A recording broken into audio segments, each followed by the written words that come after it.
Bienvenue sur l'émission Constellation, qui se propose d'explorer en votre compagnie les arcanes stellaires et diamantins où nous conduit la poésie de tout temps et de tout lieu.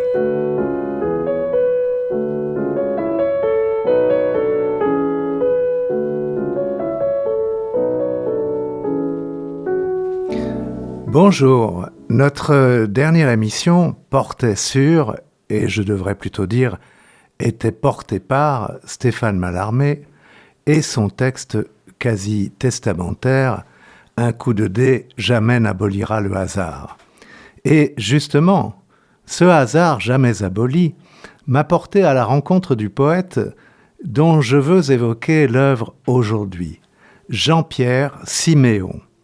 À dire vrai, chez la libraire que j'affectionne, c'est le titre d'un de ses recueils qui m'a aussitôt interpellé. Lettre à la femme aimée au sujet de la mort. J'en ai saisi la fulgurance et je l'ai aussitôt associé au poème de Cesare Pavese « La mort viendra et elle aura tes yeux. Verrà la morte e avrà i tuoi occhi ». Cette même fulgurance redoubla lorsque j'acquis conjointement un petit essai du même poète intitulé audacieusement « La poésie sauvera le monde ». Et puis enfin, désireux de vérifier quelque chose dans le volume des œuvres de Mallarmé établi par Henri Mondor et Georges-Jean Aubry, j'ai rencontré, et je ne crois pas que ce fût par hasard, la phrase « Il peut avancer parce qu'il va dans le mystère ». Ne peut-on alors parler d'instant fatidique, puisque c'est l'achat de ces deux livres qui me fait rencontrer le souffle d'un poète qui est mon contemporain. Souffle, l'euphonie des syllabes de ce mot, ne dit-elle pas le vent ? Ou plutôt anima, l'âme, ce qui nous anime. Et voici ce qu'écrit Jean-Pierre Siméon dans un autre petit manifeste à qui, plus tard, le petit éloge de la poésie. Non seulement la poésie est le retour à la vie de la langue, elle est même la seule langue vivante. Comment les poètes s'y prennent-ils en introduisant dans la langue les qualités intrinsèques de la vie ? Son libre mouvement, c'est le rythme, son instabilité et son imprévisibilité, c'est l'ouverture du sens, son désordre, c'est le dérangement de la syntaxe, les liens incongrus, c'est mettre comme Hugo un bonnet rouge au dictionnaire, son infini, c'est le mystère, et surtout son souffle, son anima, qui fait reconnaître le poème où la langue respire. Le petit volume de la collection NRF Poésie Gallimard ne contient pas seulement les 25 poèmes de la lettre à la femme aimée au sujet de la mort, il rassemble aussi d'autres poèmes avec les titres « Le bois de hêtre » et « Fresque peinte sur un mur obscur ». On connaît et on cite souvent l'affirmation du philosophe Adorno « Écrire un poème après Auschwitz est barbare ». On dit moins souvent qu'il a ensuite admis, je le cite, « La sempiternelle souffrance a autant de droit à l'expression que le torturé celui de hurler. C'est pourquoi il pourrait bien avoir été faux d'affirmer qu'après Auschwitz, il n'est plus possible d'écrire des poèmes. » Lisons alors le poème liminaire qui donne son titre à l'ensemble du recueil « Le bois de hêtre » et qui, surtout, apporte un démenti au premier jugement d'Adorno, puisqu'il évoque le lieu où fut déporté l'écrivain Jorge Semprún. Le bois de hêtre, Buchenwald. Mais sur la route qui va d'Erfurt à Weimar, entre l'incendie noir d'Hölderlin et l'arbre des couleurs que Goethe convoitait, le soleil doute. Le ventre de la colline est atteint d'un gris lent et pur, comme un chagrin. Ô fontaine maraudée par le vent, verte fontaine des innocents, dont nul ne sait plus la transparence ni la raison, tu cherches un corps à ton sommeil dispersé comme un gisant de feuilles. Ici, Le silence a le grain d'un papier, aussi vieux que le monde, un papier cousu dans l'âme même des innocents, et sur quoi s'écrit le poème incertain et sans mots d'une douceur brûlée. Au jardin de Weimar, dans l'averse des branches, le vent et la mémoire remuent et le soleil trie les ombres dans nos yeux.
Le petit éloge de la poésie déjà cité et l'essai polémique mi-pamphlet, mi-manifeste intitulé « La poésie sauvera le monde » composent tous deux une sorte de mosaïque où l'on rencontre, comme autant d'aphorismes, des tentatives visant à souligner le caractère vital et essentiel de la poésie. Ainsi, seront cités les poètes René Char, le poème est l'amour réalisé du désir demeuré désir. André Chédid, la poésie est l'eau de notre seconde soif. Georges Perros, la poésie n'est pas obscure parce qu'on ne la comprend pas, mais parce qu'on n'en finit pas de la comprendre. André Dubouchet, la poésie n'est qu'une certaine sorte d'étonnement et les moyens de cet étonnement. Paul Celan, les poèmes sont aussi des présents destinés aux attentifs. Jean-Pierre Siméon, quant à lui, citant indirectement le livre d'Yves Bonnefoy, L'arrière-pays, livre aussi cette affirmation capitale « Tout poème a pour arrière-pays la mort ». Pourtant, ce serait se tromper que de croire la poésie porteuse de mort, mortifère, puisque, dans la même page, Jean-Pierre Siméon rappelle ce jugement du philosophe Gilles Deleuze « La joie, c'est être présent à plus grand que soi ». Aussi, ce dépassement est-il aussi souligné par ce propos du poète Odysseus Elitis, là où la montagne dépasse du mot qui la désigne, se trouve un poète. Pour mesurer la résonance des présents destinés aux attentifs, dont Jean-Pierre Siméon nous fait don, le choix portera à lire quelques-uns des 25 poèmes qui composent la lettre à la femme aimée au sujet de la mort. À dire vrai, il faudrait les lire in extenso, puisque leur incandescence va comme crescendo. Lisons d'abord le 11e poème de cet ensemble. Il n'y a pas de consolation, t'ai-je dit.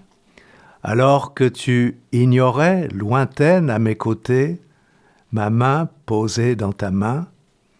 Ah, comme je savais que ce qu'il me fallait libérer dans ton silence était chose rude, malvenue. Quoi donc? Cela que je répétais dans l'ombre, avec la demi-voix qu'on a devant la tombe, on porte avec sa vie l'inconsolé comme son sang. Quand on a vu le visage de l'agonie, on ne revient pas chez soi sans honte, si puissante soit la douceur des bras qui nous attendent.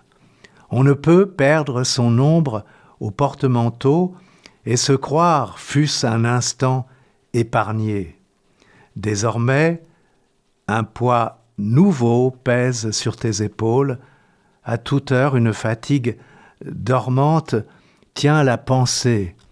Rien n'est saisissable du jour ni de la nuit, et les mots même, on ne les habite que par défaut, comme la lumière ses lampes, comme le baiser la bouche. Sois douce avec l'invisible. Dans ma main posée sur ta main, il n'y a pas de consolation, mais une patience qui nous tient prêts au bord du gouffre et de la joie. Le poème 12 de la section. Je t'écoutais parler à ton enfance, comme on fait près du feu, le corps respirant les flammes. Tes mots riaient dans les larmes, si même c'étaient des larmes, cette ombre pure vibrant sous ta paupière. Dehors, des jeunes gens jetaient des cris sur le ciel bleu comme des pierres. La lumière crevait la vitre des fenêtres, une radio oubliée chantait pareil à la solitude. C'était un jour violent comme l'été, et tu parlais à ton enfance doucement dans cette langue d'étrangère qui avec patience demande son chemin à qui ne le sait pas. Savais-tu, tandis que ta voix buvait le silence, combien il te faudrait franchir d'adieu pour trouver la force de chérir, sans mots ni larmes, tes vies disparues? Alors ici, enfin, plus rien, plus le dernier sourire sans bouche, plus la chambre close sur son architecture de poussière, et plus ce grincement du cerisier où l'oiseau empiégé, t'en souviens-tu, déchira ses ailes. Alors, seulement, cette veille parfaite dans la mémoire, où ton enfance est là, qui te regarde, aimée et advenue. Elle te prend dans ses bras, et c'est elle, désormais, qui te redit le songe.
Lisons à présent le 13e poème de cette même section.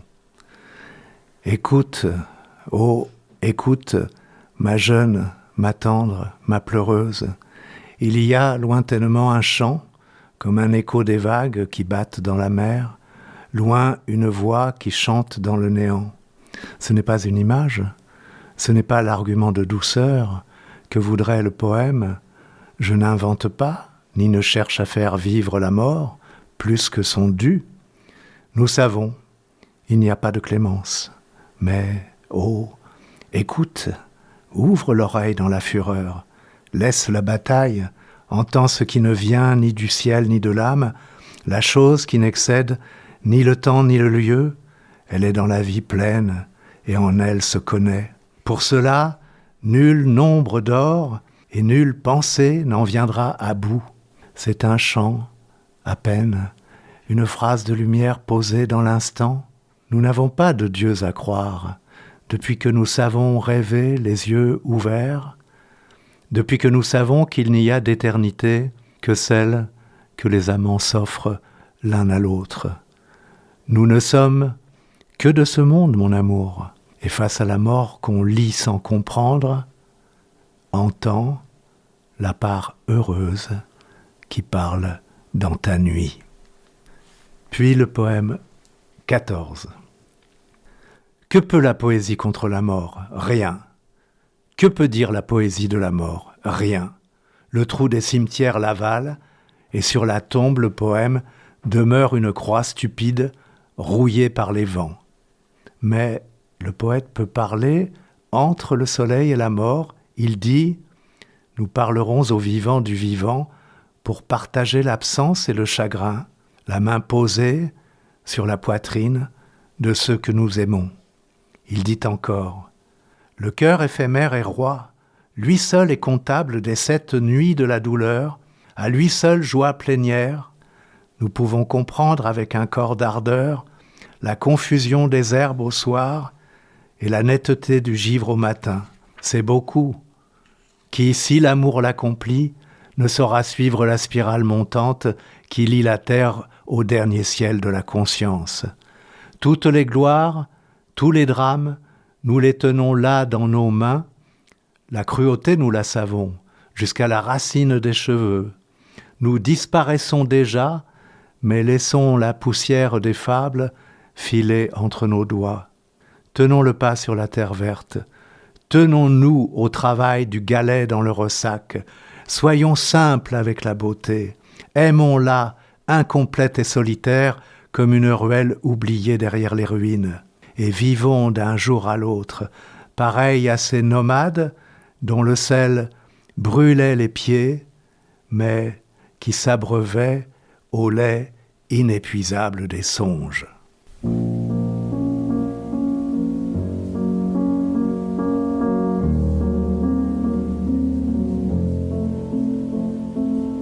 Leise fliehen meine Lieder durch die Nacht zu dir.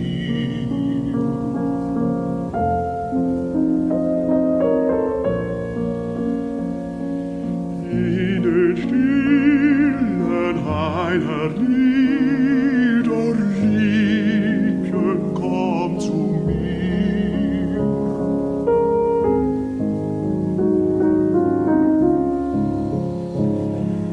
Flüsternd blanke Wipfel rauschen in des Mondes Licht, in des Mondes Licht.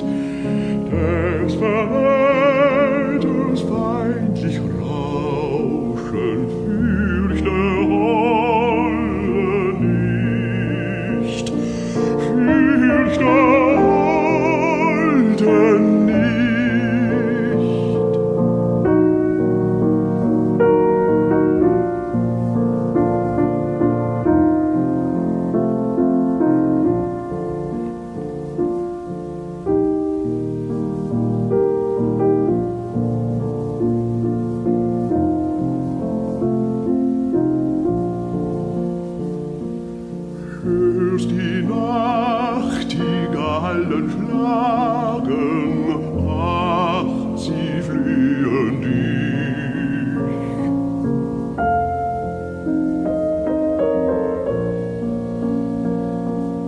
Mit der Töne süßem Klagen flehen. La pièce numéro 24. Rien n'est plus beau qu'un amour qui ne se croit pas immortel, qui a la souple respiration du voilier endormant la vague, prodige, oui, mais qui se sait tributaire d'un vent si incertain qu'il voudrait d'un seul déploiement de son air boire toute une nuit d'étoiles et de lune pleine.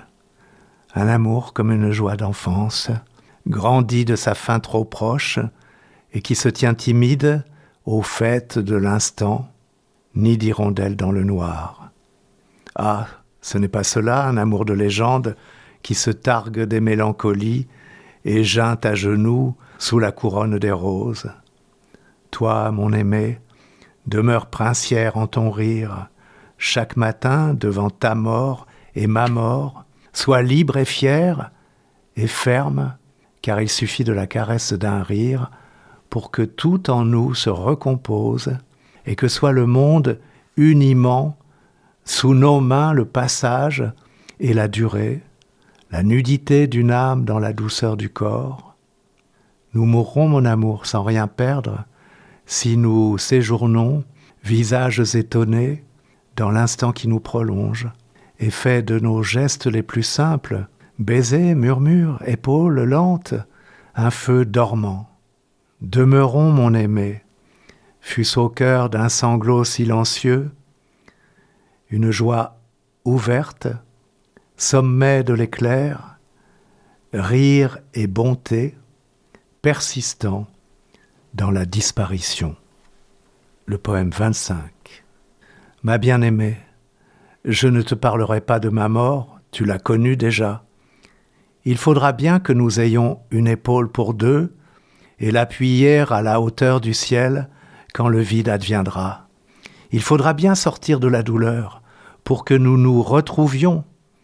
Vois, depuis que nous fûmes l'un à l'autre un langage sensible et que nos lèvres retinrent du chant le bonheur inexprimé des choses, il n'y eut plus ni date, ni temps compté, cette angoisse de peu qui pèse les cailloux dans la poche et mesure la béance sous l'aile de l'oiseau. Ma bien-aimée, ma mort est déjà d'hier. Tu as franchi le cri une première fois. Nous sommes du plein été, non aveugles, mais puisant la lumière à des sources plus humaines, derrière le ciel de chaque instant, dans l'eau première de nos nuits. Il n'y a pas lieu d'imaginer les formes de l'absence, que ton sein frissonne sous mes mains, et depuis longtemps déjà, le frisson a compris le froid sous la chaleur. Ma bien-aimée, le danger n'a rien d'obscur, et ton amour n'est pas terre d'abandon, ni ta pensée une eau qui fuit la mer, et du premier jour au centre de notre miracle, nos doigts ont touché la meurtrissure. Au bord du jour, tes larmes, inlassables, rendront leur cœur à ceux qui t'aiment. Il n'y a pas lieu de s'incliner sur le mort. Les dieux tombent avec le vent. Ton sourire, lui, t'élève à jamais.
Les poèmes lus disent le mystère que soulignait la phrase citée de Mallarmé.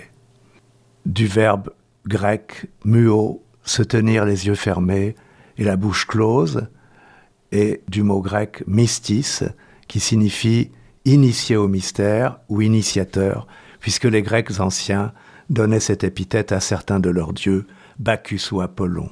Alors oui, la poésie de Jean-Pierre Siméon est celle d'un initiateur qui affirme encore, je le cite, « Oui, la poésie est inquiétante, elle récuse par principe la quiétude du sens, elle est même davantage une leçon d'inquiétude. » Au cours de cette émission, vous avez pu entendre successivement le Kaddish de Maurice Ravel pour violon et piano, avec Jacques Israelevitch au violon et John Greer au piano, mais il en existe des versions chantées. Rappelons qu'il s'agit d'une prière de deuil que les fidèles juifs récitent plusieurs fois lors de la prière du Shabbat. Ensuite, une pièce pour piano de Francis Poulenc intitulée « Mélancolie », interprétée par Pascal Roger. La sérénade de Franz Schubert, Sternchen, chantée par le baryton basse Hans Otter.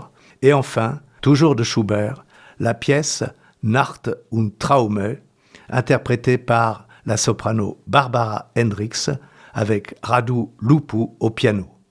Ces deux derniers morceaux, me semble-t-il, cassant définitivement les reins du préjugé qui veut que la langue allemande soit barbare et gutturale.